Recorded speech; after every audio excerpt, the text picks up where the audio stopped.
Let's go ahead and take a look at finding the exact values of trig functions that are involving a 45-degree right triangle. We have our angle measure labeled here in the corner, and we already have our sides labeled. Our opposite side has a side length of radical 2. Our adjacent side is also radical 2. And our hypotenuse across from our 90-degree angle has a side length of positive 2. So let's go ahead and take a look at our 6 trig functions. If we're looking for sine of 45 degrees, we want our opposite side over the hypotenuse.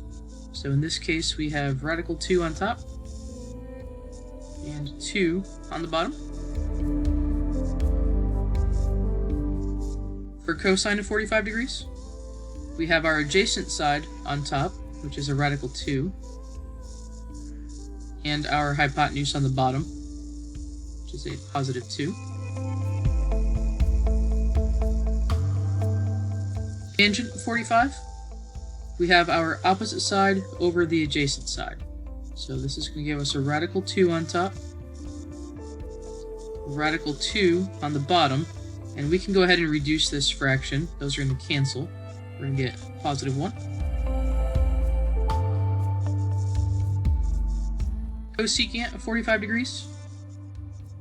If we review some of our fundamental identities, remember that you can write this as 1 over sine of 45 degrees. Alright, so we're going to be taking this fraction and we're going to be flipping it upside down. So we have our hypotenuse on top, which is a positive 2.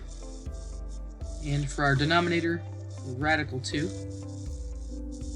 And let's go ahead and rationalize this one. All right, we can multiply top and bottom by the radical 2. This is going to give us 2 radical 2 on top. And radical 4 on the bottom. Square root of 4 is going to give us a 2. And then we can go ahead and reduce this fraction. These 2's are going to cancel. And we're going to be left with the square root of 2.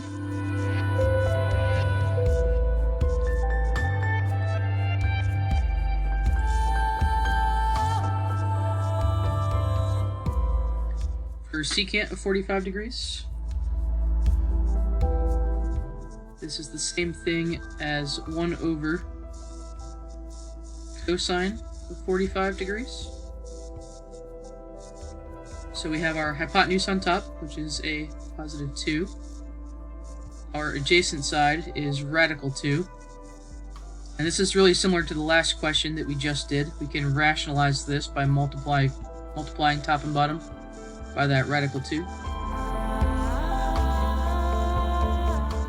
And we'll end up with the same answer as the last part. So these 2's are going to cancel, and we'll just be left with radical 2.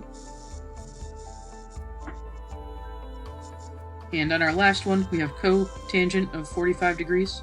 This is the same thing as 1 over tangent of 45 degrees. Or in this case, our adjacent side, which is radical 2, and our opposite side for our denominator is also a radical 2.